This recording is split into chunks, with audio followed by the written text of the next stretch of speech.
السلام علیکم ورحمۃ اللہ وبرکاتہ۔ الحمد للہ رب العالمین والعاقبۃ للمتقین والصلاۃ والسلام علی رسولہ الکریم۔ فاعوذ باللہ من الشیطان الرجیم، بسم اللہ الرحمن الرحیم۔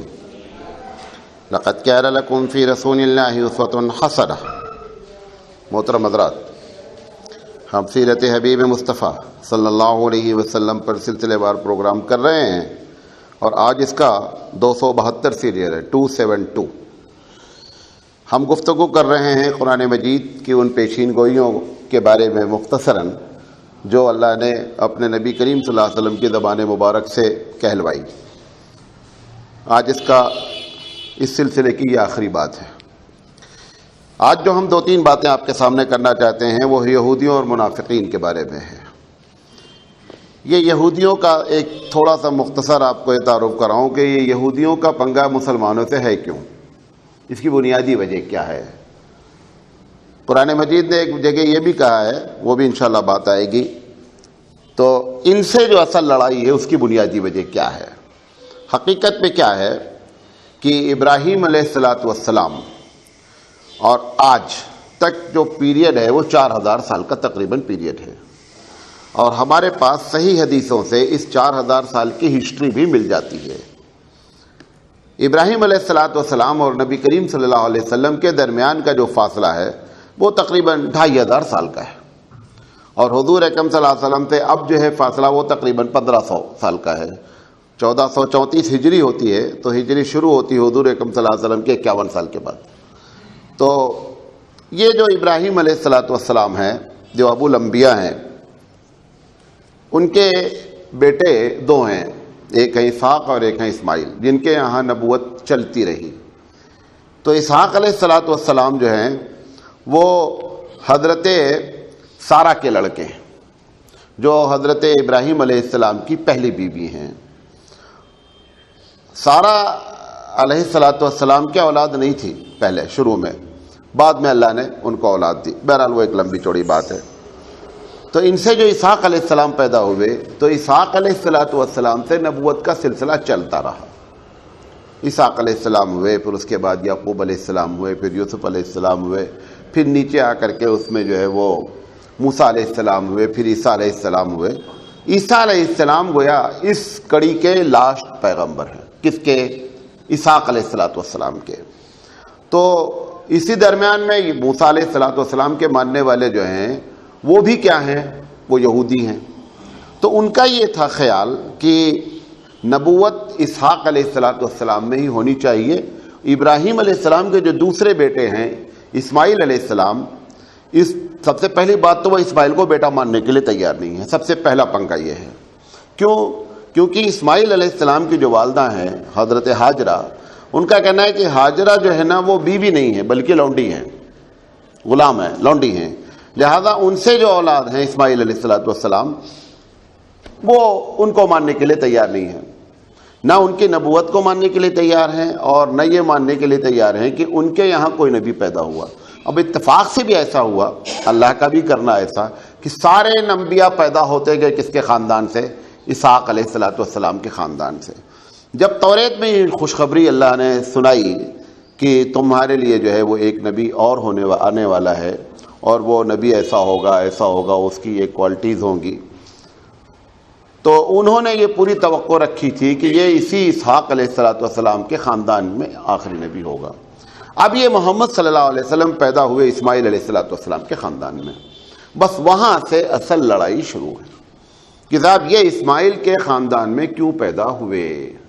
اللہ تعالیٰ نے اس کا جواب قرآن مجید میں کئی جگہ دیا ہے۔ سب سے پہلی بات تو اس نے کہا ہے کہ میں تم سے مشورہ کر کے تو نبی بناتا نہیں ہوں، کہ مجھے جب نبی بنانا ہو تو پہلے میں ایڈوائس کونسل بلاؤں تم لوگوں کی، اور اس کے بعد جب تم لوگ ووٹ دے دو کہ بھئی ہاں فلاں آدمی کو جو ہے بنایا جائے، تو جا کر کے ہم اس کو بنائیں۔ اللہ نے کہا ہم اس کے محتاج نہیں، ہم جسے چاہتے ہیں بناتے ہیں، نہ کسی سے مشورہ کرتے ہیں۔ مشورہ وہ کرتا ہے جس کو اپنے فیصلے پر یہ ہوتا ہے کہ شاید ہم غلط کر لے جائیں۔ مشورہ رکھا کیوں گیا ہے؟ اور ہمارا عقیدہ یہ ہے کہ اللہ فری فرام ایرر ہے، کہ غلطی نہیں کر سکتا، وہی ہمارا رب ہے۔ جو رب بھی غلطی کرے، جس کو دنیا رب مانے اور غلطی بھی مانے، تو ہم اس کو رب نہیں مانتے۔ ہم تو رب مانتے ہیں جو غلطیوں سے پاک، ہم رب مانتے ہیں اس کو جو کمزوریوں سے پاک، لہذا ہمارا جو مشورے کرنے کی وجہ ہے اس کی بنیادی وجہ ہے کہ ہمارے اندر نقص ہے۔ بہرحال اللہ نے اس بات کو نیگلیکٹ کیا کہ ہم تمہارے مشورے کے محتاج نہیں ہیں، کہ ہم اسماعیل کے خاندان میں کیوں محمد صلی اللہ علیہ وسلم کو پیدا کر رہے ہیں اس کی ہم مصلحت جانتے ہیں، کیوں اسماعیل کے خاندان میں کوئی اور نبی نہیں ہوا اس کی بھی مصلحت ہم جانتے ہیں، لہذا تم کو اس سلسلے میں دخل دینے کی ضرورت نہیں ہے۔ اللہ نے کہا یہ میرا فضل ہے، میں جسے چاہتا ہوں دیتا ہوں۔ تو بنیادی لڑائی یہودیوں کی وہاں سے شروع ہوئی، یہ بیس ہے۔ اچھا، اس بیس پر جو ہے نا وہ اسکوائر ہو گیا معاملہ، انگلش میں ہوتا ہے نا اسکوائر، اس کے بعد پہ کیوب ہو جاتا ہے، اس میں اسکوائر بھی ہوا اور کیوب بھی ہوا۔ وہ اسکوائر کیا ہوا کہ نبی کریم صلی اللہ علیہ وسلم نے ان سے آ کر کے مدینہ میں معاہدہ کیا کہ دونوں آدمی ہم لوگ ملک کے مسائل میں اتحاد کے ساتھ رہیں گے، جو نیشنل پرابلمز ہیں اس پہ مدینے کے بارے میں ہم لوگ معاہدہ کر لیتے ہیں کہ ملکی مسائل میں ہم تم ایک ساتھ رہیں گے۔ انہوں نے کہا ٹھیک ہے، مدینے پہ کوئی حملہ کرے گا تو ہم لوگ مل کر کے اس کا ڈیفنس کریں گے، تمہارے اوپر اگر کوئی حملہ کر دے گا تو ہمارے لوگ تمہارے ساتھ دیں گے، ہمارے اوپر کوئی حملہ کر دے گا تو آپ ہمارا سپورٹ کریں گے۔ یہ نبی کریم صلی اللہ علیہ وسلم نے آنے کے مدینہ 6 مہینے کے اندر یہ ڈرافٹنگ کرا لی، 6 مہینے کے اندر اندر یہ ساری چیزیں ہو گئی۔ 3 کام حضور اکرم صلی اللہ علیہ وسلم نے آتے ہی مدینہ میں بہت فاسٹ لیول پر کیا۔ پہلا یہ کہ مسجد نبوی کی بنیاد رکھی آتے ہی، اور دوسرا کام یہ کیا کہ جن سے زیادہ خطرہ تھا ان سے معاہدہ کر لیا۔ اچھا، اتفاق سے اللہ کے رسول تو خطرہ ان سے جو محسوس کر رہے تھے وہ تھا خطرہ، یہ ان کے دل میں بھی نبی کریم صلی اللہ علیہ وسلم کے ماننے والوں کی تعداد بڑھنے کی وجہ سے وہ بھی اندر اندر خوف خاں تھے۔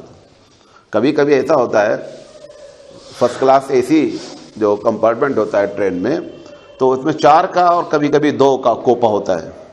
اب مثال کے 2 کے کوپے پہ ایک آدمی ہے پہلے سے ریزرویشن میں، اب آپ کا بھی ریزرویشن ہو گیا، وہ ہم سے ڈرتا ہے، ہم اس سے ڈرتے، کیونکہ 2 ہی ہیں اور وہ لاک ہے ڈور۔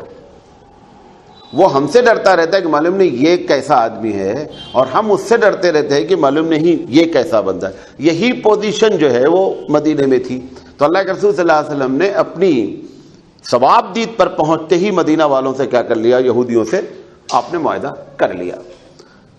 تو اب معاہدہ کرنے کے بعد انہوں نے معاہدے کو توڑا، تو اللہ کے رسول صلی اللہ علیہ وسلم بنی نذیر سے کہا کہ اب آپ اس علاقے کو چھوڑ دیں۔ یہ ان کے اوپر کیوب ہو گئی، یہ ہو گئی اسکوائر دشمنی۔ اس کے بعد حضرت عمر رضی اللہ تعالیٰ عنہ کے زمانے میں ان کی جب شرارت زیادہ ہوئی تو خیر انہوں نے مدینہ چھوڑا، خیبر میں جا کر کے اپنا خیمہ گاڑ لیا۔ حضور خاموش ہو گئے کہ چلو مدینہ سے پاک ہوئی، بلا ٹلی، وہاں رہنے دو۔ حضرت عمر رضی اللہ تعالیٰ عنہ کے زمانے میں جب اسلام سپر پاور کی جانب بڑھ رہا ہے، اس وقت بھی انہوں نے شرارت کی۔ جب انہوں نے شرارت کی تو حضرت عمر رضی اللہ تعالیٰ عنہ نے کہا کہ آپ عرب ایریا چھوڑ دیجئے۔ اب ان کے اوپر دشمنی کیوب ہو گئی۔ بات سمجھے میری؟ وہاں سے یہ دشمنی چلی آ رہی ہے۔ تو اسکوائر کا مطلب ڈبل، کیونکہ بعض لوگ ایسا بھی سن رہے ہوں گے جو میتھ نہیں جانتے ہیں، اور کیوب کا مطلب ٹریبل۔ تو ایک اسماعیل کے خاندان میں پیدا ہونا علیہ الصلوۃ والسلام، دوسرا حضور اکرم صلی اللہ علیہ وسلم کا بنو نذیر کا وہاں سے نکالنا نمبر 2، اور حضرت عمر رضی اللہ تعالیٰ عنہ کا جزیرہ عرب سے نکالنا نمبر 3۔ یہ تینوں دشمنیاں مل کر کے ایک بہت بڑی دشمنی ہو گئی، اور اس وقت سے لے کر آج تک آپ کو معلوم ہے ان کا جو نقشہ بنتا ہے، اگر آپ ان کا نقشہ دیکھیں کہ یہودی سلطنت کہاں تک ہوگی۔ جب یہودی سلطنت ہم قائم کریں گے تو یہ جو نقشہ بناتے ہیں دنیا کے گلوب پہ، عموماً تو ظاہر نہیں ہوتا، ان کی اوریجنل کتابوں میں جو بچوں کو پڑھایا جاتا ہے ان کے یہاں، اس کتاب میں کیا کرتے ہیں کہ یہ مدینے کو کور کرتے ہیں، یعنی سیریا سے چلتے ہیں اور سیریا سے آتے آتے پورے مکہ اور مدینے کے پورے علاقے کو یہ دکھلاتے ہیں کہ یہ ہمارا اوریجنل پلیس ہے۔ کیونکہ 627 عیسوی میں، یعنی عیسیٰ علیہ الصلوۃ والسلام کے 627 سال کے بعد حضرت عمر رضی اللہ تعالیٰ عنہ نے ان کو کک مارا اور یہ وہاں سے نکل کر گئے۔ تو یہ اس کی بنیاد پر جو اپنا نقشہ ڈرا کرتے ہیں وہ پورا مکہ مدینہ کو لے کر کے ڈرا کرتے ہیں، اور ان کا ٹارگٹ بھی ہمیشہ کیا ہے؟ مکہ مدینہ رہتا ہے۔ بہرحال یہ بنیادی وجہ ہے ان سے دشمنی کی۔ پروردگار عالم نے ان کے بارے میں کئی پیشین گوئیاں کی ہیں، میں اس میں سے 2-3 آپ کے سامنے نقل کرتا ہوں۔ ایک تو کہا الم تر الی الذین نافقوا، یقولون لاخوانہم الذین کفروا من اہل الکتاب لئن اخرجتم لنخرجن معکم ولا یطیع فیکم احدا وان قوتلتم لننصرنکم. کہہ رہا ہے اللہ پروردگار عالم کہ یہ لوگ جنہوں نے منافقت کی ہے یہ اپنے بھائیوں سے کہتے ہیں، یعنی یہودیوں سے کہتے ہیں، الذین کفروا، جنہوں نے کفر کیا، من اہل الکتاب، اہل کتاب میں سے، کہ اگر تمہارے سے محمد صلی اللہ علیہ وسلم کا پنگا ہو گیا، لئن اخرجتم لنخرجن معکم، اگر تم کو انہوں نے یہاں سے نکالا، گویا کہ ان کو محسوس ہونے لگا تھا کہ ایک دن ہماری شرارتیں جو ہے نا وہ ہم کو گیٹ آؤٹ کرنے کی پوزیشن میں لائیں گی. تو پروردگار عالم کہہ رہا ہے کہ ان لوگوں نے آپس میں یہ باتیں کی ہیں کہ منافقین نے کہا کہ دیکھو ہم تمہارے سپورٹر ہیں، تمہارا بھی مدعا ایک ہے، ہمارا بھی مدعا ایک ہے. وہ کیا ہے؟ وہ اسلام ہے. لہذا اگر تم کو نکالا گیا تو ہم بھی تمہارے ساتھ نکل جائیں گے، چھوڑ دیں گے مدینہ. ولا یطیع فیکم احدا، اور محمد صلی اللہ علیہ وسلم کے ماننے والوں میں سے کسی کی بات ہم نہیں مانیں گے. وَإِن قُوتِلْتُمْ، اور اگر تمہارے ساتھ جنگ ہوئی اور خدا نہ خواستہ تم مارے گئے تو لَنَنْصُرَنَّكُمْ، ہم تمہاری ضرور مدد کریں گے. یہ انہوں نے اپنی بات کہی جس کو پروردگار عالم علیم بذات الصدور ہے، اس نے نوٹ کیا، نوٹ کر کے محمد صلی اللہ علیہ وسلم کو جواب دے رہا ہے. کہہ رہا ہے واللہ یشہد، اللہ گواہی دیتا ہے کیا، انہم لکاذبون، یہ پکے جھوٹے ہیں. کیا جھوٹے ہیں؟ کہ اگر ان کو یہودیوں کو نکالا جائے گا تو مدینہ والے نہیں ساتھ دیں گے ان کا. وہی نتیجہ نکلا کہ جب بنو نذیر کو حضور اکرم صلی اللہ علیہ وسلم نے مدینے سے کک آؤٹ کیا، ایک آدمی بھی مدینے والا ان کے ساتھ نہیں گیا. گھر کے انہوں نے قسمیں کھائی تھی کہ ہم تم ایک ہیں. اللہ پیشین کو ہی کرا محمد صلی اللہ علیہ وسلم یہ جھوٹ بول رہے ہیں آپ آپ نے. اور اللہ نے جو لفظ استعمال کیا واللہ یشہد انہم لکاذبون، کہ یہ پکے جھوٹے لوگ ہیں. لئن اخرجوا لا یخرجون منہم، اگر یہ ماہم، اگر یہ لوگ نکالے گئے تو یہ ان کے ساتھ قطعی نہیں جائیں گے. وَلَئِن قُوتِلُوا، اور اگر ان کو سے لڑائی ہو گئی، لَا يَنْصُرَنَّهُمْ، تو یہ ایک دوسرے کی مدد بھی نہیں کریں گے. اور پوری دنیا نے دیکھا کہ معاملہ یہی پیش آیا، نکالے بھی گئے، ان کے آدمی قتل بھی کیے گئے، اور نتیجہ یہ نکلا کہ کوئی ایک آدمی بھی ان یہودیوں کے سپورٹ میں نہیں آیا. تو رب کی پیشین گوئی جو محمد صلی اللہ علیہ وسلم کی زبان سے کرائی گئی اور مسلمانوں کو اطمینان دلایا گیا کہ تم یہ سمجھ رہے ہو کہ یہ دونوں ایک ہیں، یہودی اور منافق، یہ صرف زبانی جمع خرچ ہے، جب موقع پڑے گا تو یہ کبھی ساتھ نہیں دیں گے. اور نتیجہ اس کا یہی نکلا. دوسری پیشین گوئی قرآن مجید نے ان کے بارے میں کی ہے کہ ضربت علیہم الذلہ، اللہ نے ان کے اوپر ذلت کو ٹھونک دیا ہے. اینما ثقفوا، یہ جہاں بھی رہیں گے ذلیل رہیں گے. الا بحبل من اللہ وحبل من الناس، دو ہی شکل ہے ان کو عزت پانے کی، یا تو کوئی ان کا سپورٹر کھڑا ہو اور یا یہ اللہ والے ہو جائیں. دو ہی وجہ ہو سکتی ہے کہ ان کو عزت ملے. یہ اپنے پیر پر کھڑے ہو کر کے عزت نہیں حاصل کر سکتے. مثال کے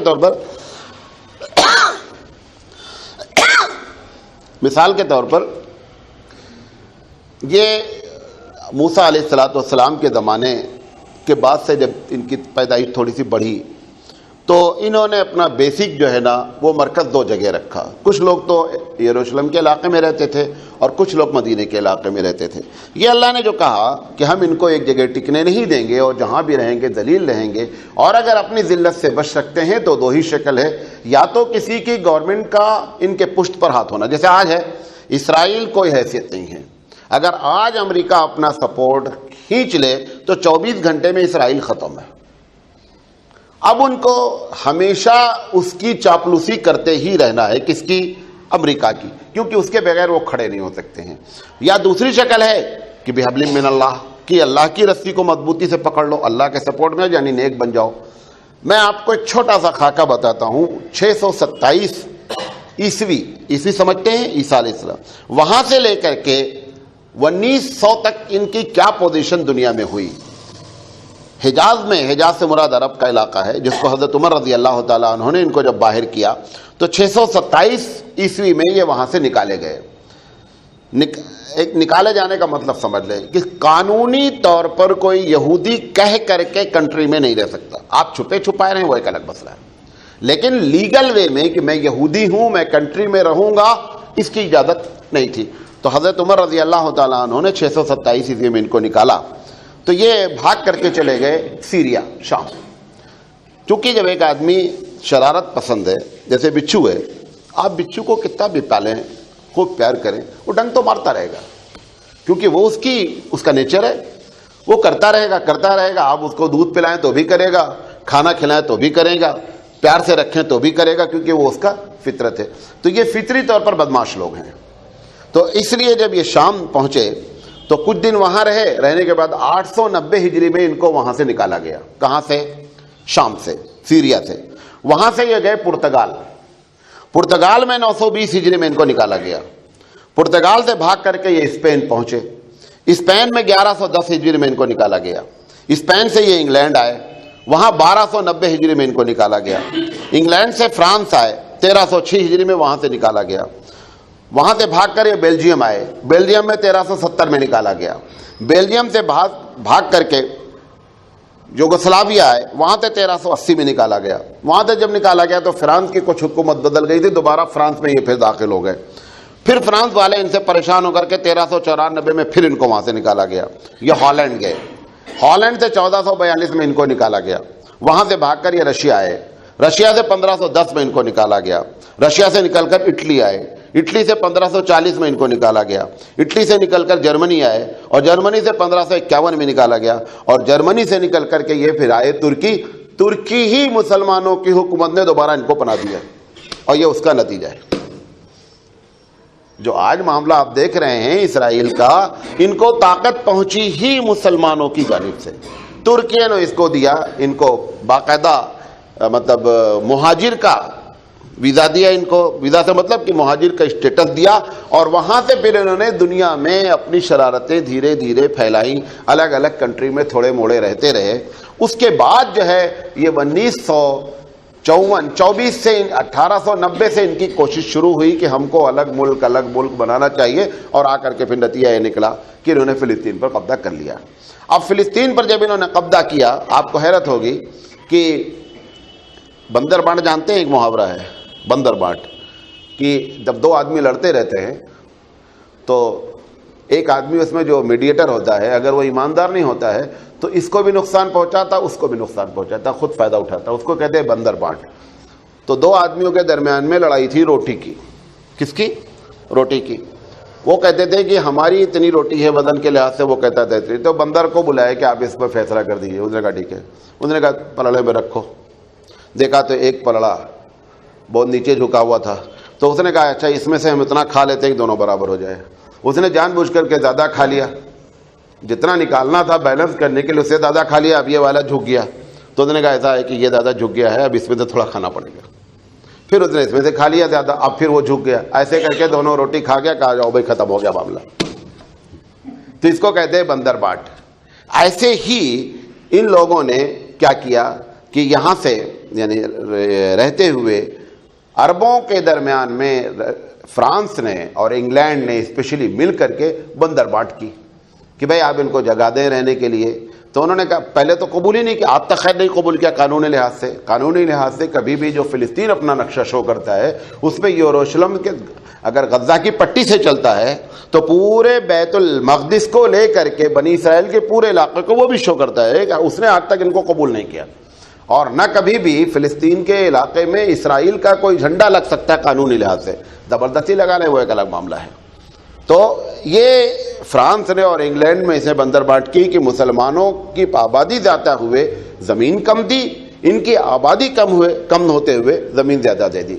اب اس کے بعد یہ مستقل جو کام کر رہے ہیں کہ پوری دنیا کے یہودیوں کو ایک جگہ پر آباد کر رہے ہیں، مختلف قسم کی کالونیاں بن رہی ہیں، فلیٹ بن رہے ہیں.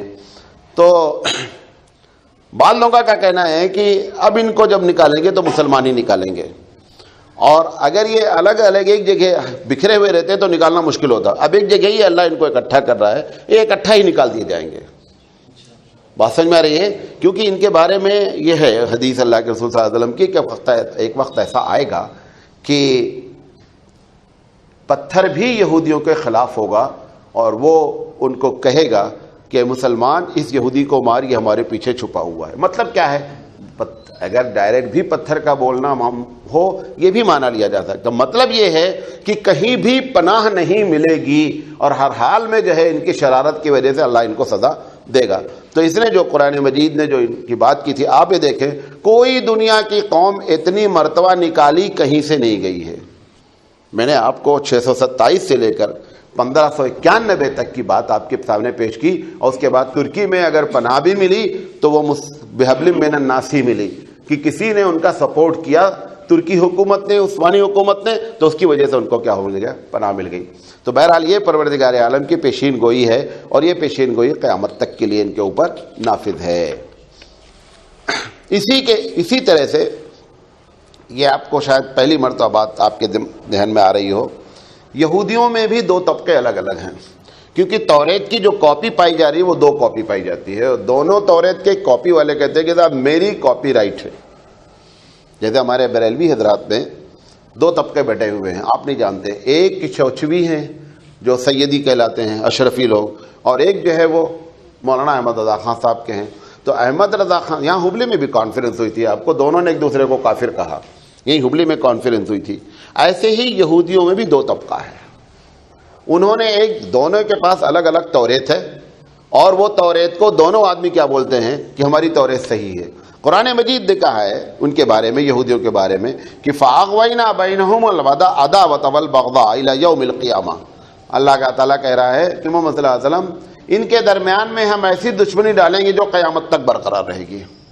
یہ دونوں طبقے آج بھی ایک دوسرے کو کفر کا فتویٰ دیتے ہیں، اور یہ بھی کفر کی فیکٹری ہے، ایک دوسرے کو ہمیشہ کافر کہتے رہتے ہیں۔ اصل میں کیا ہوتا ہے کہ جب آدمی اصل چیز سے ہٹ جاتا ہے تو اسے یہ معلوم ہی نہیں ہوتا ہے کہ فتویٰ کیسے دیا جائے۔ فتوے کا جو بیس ہوتا ہے وہ قرآن ہوتا ہے، فتوے کی جو بیس ہوتی ہے وہ حدیث ہوتی ہے۔ تو جب اپنی کتاب سے کوئی بھی ہٹ جائے گا اور ذاتی طور پر فتویٰ نکالے گا تو نتیجہ یہ نکلے گا کہ جو بھی تمہارے مزاج کے خلاف ہوگا آپ اس کے خلاف کفر کا فتویٰ دیتے رہیں گے۔ تو ان کے درمیان میں جو اللہ نے پیشین گوئی کی کہ ان کے درمیان میں آپس میں دشمنی قیامت تک رہے گی، آج بھی اس پر شاہد ہیں کہ ان کے دو طبقے ہیں جو الگ الگ بٹے ہوئے ہیں۔ نصارہ کے بارے میں بھی، نصرانیوں کے بارے میں بھی اللہ نے یہ بات کہی ہے کہ ان کے درمیان بھی ہمیشہ کیا ہے؟ چپقلش رہے گی۔ ان کے ہاں بھی جو ہے نا وہ دیوبندی بریلوی ہیں، معلوم نہیں؟ ان کے ہاں جو دیوبندی بریلوی ہیں وہ دو طریقے کے لوگ ہیں بیسک طور پر۔ ان کے ہاں ڈیوائیڈیشن دو طریقے کا ہے، ایک تو عقیدے کی بنیاد پر ڈیوائیڈیشن ہے، اور ایک چرچ کی بنیاد پہ ڈیوائیڈیشن ہے۔ ایک چرچ والے دوسرے چرچ والوں کو کیا ہے؟ فالو نہیں کریں گے۔ تو یہ جو اللہ تعالیٰ نے ان کے بارے میں کہا ہے، ان کے بارے میں اسی لفظ کو استعمال کیا ہے۔ آخری جملہ پڑھ رہا ہوں، فَأَغْوَيْنَا بَيْنَهُمُ الْعَدَاوَةَ وَالْبَغْضَاءَ إِلَى يَوْمِ الْقِيَامَةِ۔ جو وہاں کہا تھا وہی بات یہاں بھی کہا ہے کہ ان نصارہ کے لیے بھی قیامت تک دشمنی برقرار رہے گی۔ تو ان کے دو گروپ ہیں اصل، کیتھولک اور پروٹسٹین۔ یہ کیتھولک اور پروٹسٹین میں جو پروٹسٹین ہے نا، یہ کہتے ہیں کہ کسی قسم کی تصویر چرچ میں نہیں ہونی چاہیے۔ یہ عیسیٰ علیہ السلام کی تصویر، مریم علیہ السلام کی تصویر، کسی کی تصویر کے قائل نہیں ہیں، بلکہ یہ کہتے ہیں کہ یہ ساری باتیں ان کے اندر ایک آدمی جو بہت خطرناک قسم کا گھسا، جیسے ہمارے یہاں ایک خطرناک قسم کا آدمی گھسا، ان کے یہاں بھی ایک خطرناک قسم کا آدمی گھسا، اس کا وہ جو ہے سینٹ پال ہے۔ یہ بندہ جو اس کے میں گھسا یہ یہودی تھا بنیادی طور پر، یہودی اور عیسائی میں کبھی جمی ہی نہیں، لہذا اس نے پوری کرسچنٹی کو اٹھا کر کے کیا کر دیا، ایک دم ایسے رنگ پہ ڈال دیا جیسے آپ آج دیکھ رہے ہیں کہ قبروں کا طواف، سجدہ، ساری وہ چیزیں اس نے اٹھا کر کے ڈالی، اور ایک دم جو ہے نا مارا بیڑا غرق کیا۔ جیسے ہمارے یہاں عبداللہ بن سبا داخل ہوا، اور جس نے مسلمانوں کو دو بڑے گروپ میں ڈیوائیڈ کر دیا، اور شیعہ اور سنی کے نام پر، ایسے ہی یہ بندہ عیسائیت میں داخل ہوا، اور داخل ہونے کے بعد اس نے کیا کر دیا، ہلا کر کے رکھ دیا کرسچنٹی کو۔ اب جو کرسچن فالوورز ایک بڑی تعداد ہے، بڑی تعداد جو ہے وہ ان کو کیا کہتے ہیں، یہ چرچ میں تصویر رکھنے کے قائل والے، یہ مختصر لوگ ہیں، زیادہ 22% کرسچن جو ہیں وہ پروٹسٹین ہیں، بقیہ ٹوٹل کیا ہیں، وہ کیتھولک ہیں۔ اب ہندوستان میں جہاں سے کرسچنٹی آئی وہاں پر بھی کیا ہے، کیتھولک لوگ لے کر کے آئے، لہذا یہاں پر پروٹسٹین بعض کیرلا میں چرچ پائے جاتے ہیں، لیکن وہ بیچارے ایسے ہی سہمے رہتے ہیں جیسے بعض علاقے میں دیوبندی سہمے رہتے ہیں۔ وہی جب مسجد میں آپ نے لگا دیا کہ صاحب اپنی جان مال کی آپ حفاظت کریں، اب راستے میں کوئی جا رہا ہے تو کیسے گھسے گا اس میں؟ ایسے ہی معاملہ جو ہے ان کے ساتھ چرچوں میں کیا گیا ہے، وہ جاتے نہیں بیچارے مارے ڈر کے۔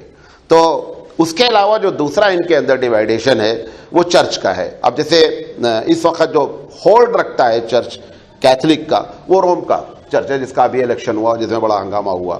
پہلا آدمی تھا جس نے ڈیزائن کیا اور اس کو ریزائن کروایا گیا کیونکہ اس کے کیریکٹر پر اتنے زیادہ انگلیاں اڑ گئی تھیں کہ مجبور ہو کر کے اس کو ریزائن کرنا پڑا. لیکن چونکہ میڈیا ان کے کنٹرول میں ہے لہذا اس میڈیا نے اوریجنل بات آنے نہیں دی, تھوڑا موڑا آئی بات, اس کو اٹھا کر کے وہیں دبا دیا گیا اور یہ شو کیا گیا کہ نہیں صاحب میں اس ذمہ داری سے نبھا نہیں سکتا ہوں لہذا میں استعفیٰ دینے جا رہا ہوں. انہوں نے استعفیٰ دے دیا. تو روم اصل میں ہوتا ہے ان کا, لیکن حقیقت میں ان کے جو چرچ ہیں وہ گریک چرچ ایک الگ چرچ ہے, ایشین چرچ الگ ہے, انگلش چرچ الگ ہے, امریکن چرچ الگ ہے. اندر یہ ایک دوسرے کو پسند قطعی نہیں کرتے ہیں. لیکن چونکہ اللہ کے رسول صلی اللہ علیہ وسلم نے یہ بات فرمائی تھی کہ الکفر ملت واحدہ, کی کفر ایک یونٹی ہے, یہ مسلمانوں کے خلاف جب ہوتے ہیں تو چاہے آپس میں جتنا بھی لڑتے رہیں, لیکن جب مسلمانوں کے ساتھ ان کا معاملہ آتا ہے تو نبی کریم صلی اللہ علیہ وسلم کی یہ بات کہ الکفر ملت واحدہ, کفر ایک یونٹی ہے, وہ یونٹی کے لحاظ سے مسلمانوں کے خلاف ہو جاتے ہیں. وجہ بنیادی جو ہے وہ یہ ہے کہ ان کو یہ بات لگتا ہے کہ اگر اسلام, یا آپ دیکھتے ہیں جتنی مخالفت ہو رہی کرسچنوں کی مسلمانوں سے یا یہودی جو ہے, ان کو معلوم ہے کہ ہم لوگوں کے پاس بھنڈول نہیں ہے, کیپٹل نہیں ہے مذہب کا. بھنڈول تو سمجھتے ہیں آپ کی زبان کا, کہ ہمارے پاس اوریجنل کیپٹل نہیں ہے. لہذا اگر مسلم آبادی میں کہیں اسلام اپنے 100% وے میں آ جائے گا تو اب تو دنیا گلوبل ولیج ہے, پوری بہت تیزی سے اسلام کی خوبیاں ایک 10 منٹ اور 15 منٹ میں 24 گھنٹے میں زیادہ پوری دنیا دیکھ سکتی ہے. لہذا نتیجہ نکلے گا کہ پورے لوگ جو ہے وہ اسلام سے اٹریکٹ ہونے لگیں گے. آپ اندازہ کریں کہ جس کی مخالفت میڈیا روزانہ 18 گھنٹے کرتی ہے, معلوم آپ کو 24 گھنٹے کی ٹوٹل میڈیا, ایک میڈیا نہیں پوری میڈیا میں 18 گھنٹہ ایسا ہوتا ہے کہ اس میں اسلام کی مخالفت بولی جاتی ہے. اور تقریباً اندازہ ہے کہ 3000 پیج ڈیلی لکھے جاتے ہیں کس کے, اسلام کے خلاف. اگر اتنا کسی مذہب کے خلاف آپ میڈیا کے ذریعے, الیکٹرانک میڈیا, پرنٹ میڈیا اور تقریر کے ذریعے اگر آپ کسی کے خلاف کر دیں تو مذہب اعلیٰ پتہ ہی نہیں چلے اکھڑ کے کہاں چلا جائے. یہ تو قرآن مجید نے کہا کہ اصلھا ثابت وفروعھا فی السماء, اس کی اصل جو جڑیں ہیں نا وہ بڑی گہری ہیں. اگر یہ انسان کا لگایا ہوا پودا ہوتا تو اب تک تو اس کو لوگ اکھاڑ کر کے پھینک دیتے. اتنی مخالفت کے باوجود بھی معاملہ یہ ہے, اور مخالفت کی صرف وجہ یہ ہے کہ کہیں اسلام کی خوبیاں کسی ایک خطے میں جو ہے وہ کمپلیٹ طور پر نہ آ جائیں, کہ کہیں ایسا نہ ہو کہ لوگ اس کی خوبیاں دیکھ کر کے اس کی طرف اٹریکٹ ہو جائیں. ابھی بھی مصر میں ایک تھوڑا سے جھلک نظر آئی تھی, حالانکہ ابھی کچھ انہوں نے کیا نہیں تھا, صرف اتنا تھا کہ انہوں نے اپنی پالیسی الیکشن کے وقت ڈکلیئر کی, بھائی ہماری پالیسی یہ ہے کہ ہمارا سپریم قرآن ہوگا. بس یہی ایک بات تھی جس کی وجہ سے پوری دنیا ایک دم بوکھلا گئی.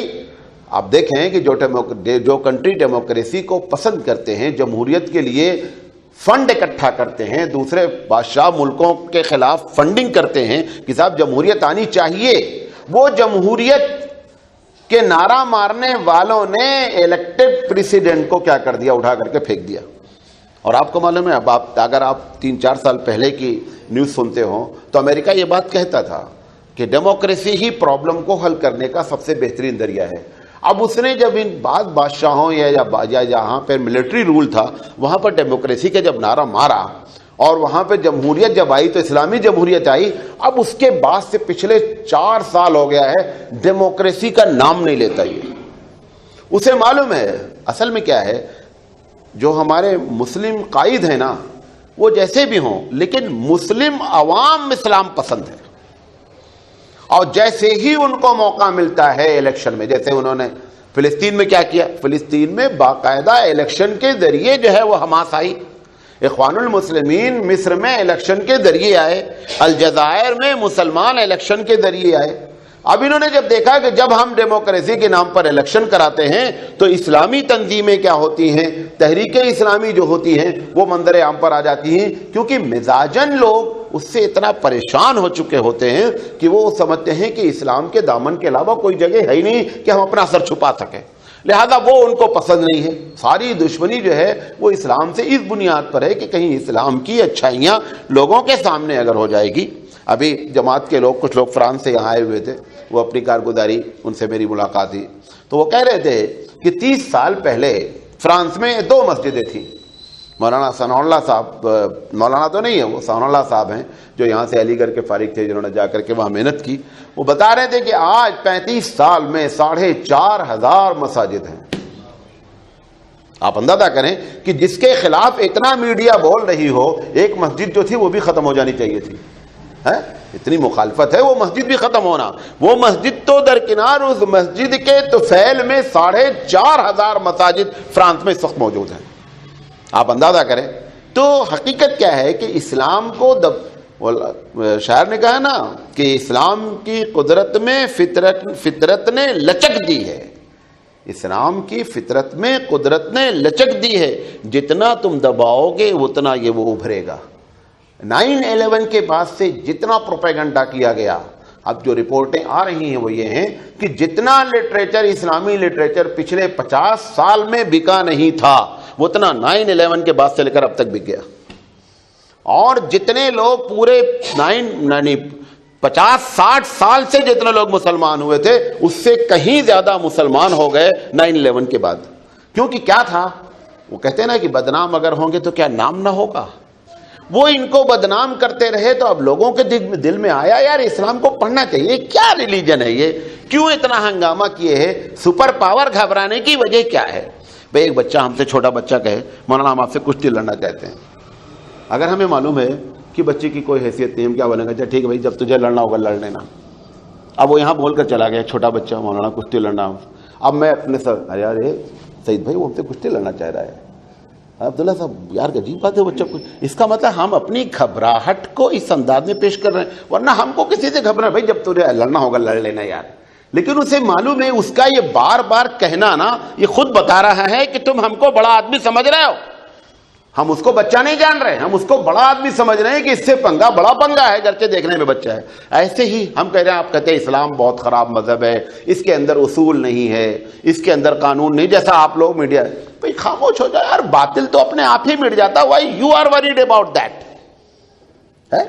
بھئی ہم اللہ کے رسول صلی اللہ علیہ وسلم کے سامنے جب مدینے میں اس نے کرامت دکھلائی، بخاری کی روایت ہے کہ کرامت دکھلانا شروع کیا. حضرت عمر رضی اللہ تعالیٰ عنہ نے کہا کہ ابن سیاد اس کا نام ہے، کہ اللہ کے رسول صلی اللہ علیہ وسلم یہ دجال معلوم ہوتا ہے، بسم اللہ الرحمن الرحیم کرتے تھے، ختم کریں کہانی اس کی روز روز کی. تو حضرت عمر رضی اللہ تعالیٰ عنہ سے کہا کیوں اس کو بسم اللہ الرحمن الرحیم کرنا چاہ رہے ہو؟ کہا اس لیے کرنا چاہ رہے ہیں کہ یہ دجال ہے. کہا اچھا میں نے تم سے یہ بات نہیں کہی کہ دجال کا قاتل جو عیسیٰ علیہ السلام ہوں گے، تم عیسیٰ ہو؟ کہا میں تو عیسیٰ نہیں ہوں، میں تو عمر بن خطاب ہوں. کہا دجال کو قتل کریں گے عیسیٰ علیہ السلام، اور رہا باطل، ہمیں باطل خود مٹ جائے گا، آپ اتنا کیوں پریشان ہو رہے ہیں؟ جب ایک آدمی حق ہوتا ہے تو سامنے والے کو وہ نوٹس ہی نہیں لیتا. لیکن اگر وہ اندر سے خود معلوم ہوتا ہے کہ ہم نمک کی دیوار پہ بنیاد پہ کھڑے ہیں، تو اس کو ہلتا رہتا ہے کہ کہیں بھی پانی آئے تو ہماری تو نیچے سے بنیاد ہی سرک جائے گی. تو حقیقت میں کیا ہے کہ اسلام کی مخالفت کی بنیادی وجہ یہ ہے. اور آپ سمجھ رہے ہیں آپ سے زیادہ وہ ہم سے ڈرتے ہیں، یہ تو آپ کو معلوم نہیں ہے. ورنہ ہم سے زیادہ، جیسے میں نے بتایا نا کہ وہ بچے کے بارے میں بار بار، بھائی پوری دنیا کو آپ اکٹھا کر رہے ہیں، اسلام اسلام اسلام. ایک آدمی 2 آدمی کے لیے سپر پاور ٹکرا رہا ہے. ارے یار چھوڑ دو، قلی ولی کرو، اپنے آپ سیدھا ہو جائے گا. لیکن اسے معلوم نہیں یہ معاملہ بڑا ہو سکتا ہے، ہم سپر پاور ہو سکتا نہ رہے ایک ہی آدمی کی وجہ سے. رہتا اس سے بیچارہ کیا ہوتا ہے، گھبراتا ہے، اور گھبرا کر کے اپنی گھبراہٹ کیسے یہ کہے کہ میں آپ سے گھبرا رہا ہوں. آپ بتائے بھائی سپر پاور ہے، ناک کا معاملہ ہے. ایک محلے کا دادا ہوتا ہے، وہ بھی اگر کسی سے پنگا لینا چاہتا ہے اور گھبراتا ہے تو بولتا ہم تو منٹ میں ختم کر دیں گے، چھوڑو. اندر اندر گھبراتا رہتا ہے، اپنی سیکورٹی کرتا رہتا ہے، یار ہو سکتا ہے بڑا معاملہ کہیں نہ ہو جائے. ایسے یہ معاملات ہیں. تو اسلام کی جو دشمنی کی بنیادی وجہ عیسائیوں کی یا ان کی صرف یہ ہے کہ کہیں اسلام فل فلیش وے میں اسلامی قانون نافذ ہو گیا تو دنیا امن کی زندگی گزارے گی. ڈاکٹر اقبال کے لڑکے جب طالبان نے افغانستان میں حکومت قائم کی تو انہوں نے جا کر کے فزیکلی وزٹ کیا طالبان کو، مطلب افغانستان کو. تو انہوں نے آ کر کے پورا انٹرویو دیا. انہوں نے لکھا کہ سونے کی دکانیں ہیں اور لوگ نماز کے وقت میں بند کر کے نہیں جانے کے بجائے شٹر گرا دیتے ہیں، اور کوئی سیکورٹی نہیں ہے، 1 تولہ سونا بھی کوئی اٹھانے کے لیے تیار نہیں ہے. ابھی چند ہی نمونے ہوئے تھے کہ بابا تک بات پہنچ گئی. بابا نے کہا تو گڑبڑ ہو جائے گا معاملہ، اس نے اٹھا کر کے ختم کر دیا معاملے کو. اب اس میں سب سے جو بڑی کمزوری ہے کہ ہم بھی بابا کے سپورٹر ہیں، وہ اس کا جو سلوگن ہے کیا ہے؟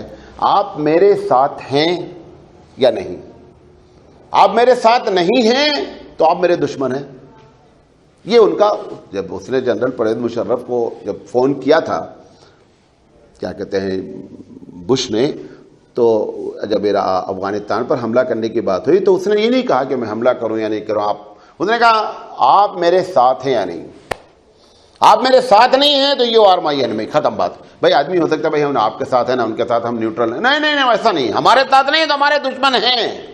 یہ ہماری پالیسی ہے. اب بیچارہ وہ بھی جو ہے وہ کیا، اب وہ بھی اندر ہے. سمجھے؟ اندر ہو جاتے ہیں سب اچھے لوگ. بہرحال اللہ تعالیٰ سے دعا ہے کہ اللہ تعالیٰ کہنے سے زیادہ عمل کرنے کی توفیق دے اور لوگوں کے دلوں میں اسلام کی سچائی کو جو ہے اجاگر کرے. اچھا، ایک ضروری بات یہ ہے کہ جب یہ پروگرام ختم ہو جاتا ہے نا تو آپ لوگ جو ہے باہر زیادہ دیر کھڑے نہیں ہوں، کیونکہ وہ ایک غلط میسج پاس ہو رہا ہے اور ہم کو جو ہے وہ اس کی رپورٹنگ غلط آ رہی ہے. تو کہا جا رہا ہے کہ آپ ان سے بولیں کہ پروگرام ٹھیک آپ کر رہے ہیں، اس کے بعد جلدی جو ہے آپ لوگ وہاں پہ کھڑے ہو کر باتیں کرنے کے بجائے جلدی سے جلدی نکلیں. ٹھیک ہے؟ جب کبھی پارٹی رہے تو رک سکتے ہیں.